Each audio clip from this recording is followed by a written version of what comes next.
Now, your total daily intake. Let's talk about macronutrients. We have three categories, that's not a secret. We have your carbs first, which is kind of your fuel. So whenever you consume carbs, they will be processed, or mostly they will be processed to glycogen, which is then used as fuel. And if you take a look at your TDI, your daily intake, this should be around 50% of your total kilocalories. So if you eat 3,000 kilocalories per day, again as an example, around 1,500 of them should be from carbs. Carbs, most of you already know it, pasta, rice, potatoes and sugar. Foods like that contain a rather high amount of carbs. Nice to know, 1 gram of carbs does contain 4 kilocalories. Just keep that in mind real quick. Proteins. Proteins are, let's call it your hardware. So it's again no secret that you have to consume protein to build muscle mass, right? So while you need carbs to fuel your hardware, you also need hardware to fuel, right?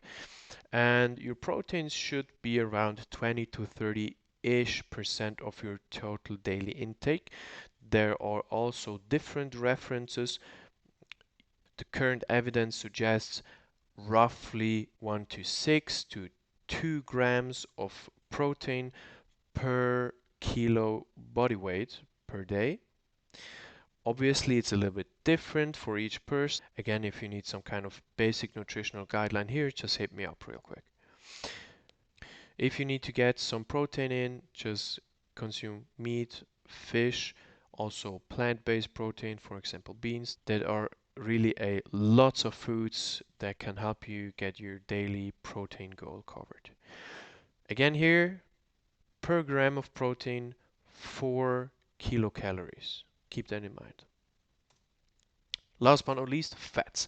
Fats are, I call it your backup fuel because it does have a significant role when talking about energy systems and generating energy, but it also has a lot of different other health benefits that we cannot dive into deep at the moment. But just to say the following, it would not be smart to cut out fats completely. If you want to take a look at your total calorie intake, your fats should kind of fill up your calories. So if you have 50% of carbs and 20 to 30% of proteins, there's another 20 to 30% of calories that your fats will cover or should cover. There are again lots of different foods that you can use, for example nuts, some fish, etc. But also important to mention here is that there are a lot of, let's call it, food accessories. I mean, it's still food, but stuff that you maybe unconsciously add to your food that can contain lots of fats. For example, processed salad sauce or the oil that you put into the pan to cook your meat. And this might be interesting because fats do have 9 kilocalories per gram, so more than double than carbohydrates and fats. So for example, if you do not track your salad sauce, but you put an amount of salad sauce on your salad that contains 10 grams of fats, that's already 90 calories that you did not take into account when tracking. So that's why this number, these 9 kilocalories per gram, might be interesting. Let's go through energy systems quickly.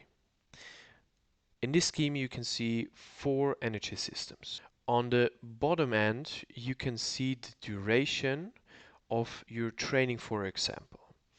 On your left side, you can see the percent of energy production. So within the first 2 seconds of training, your ATP store, adenosine triphosphate, I hope I pronounced it correctly in English, So your ATP that is already stored in your body will take care of your energy, kind of starting the whole thing. But as you can see, after 2 seconds, that's already depleted. Then your ATP creatine phosphate system will take care of the next round about 10 seconds until that's depleted again. And this is also one of the reasons why creatine as a supplement is very interesting to take a look at, right?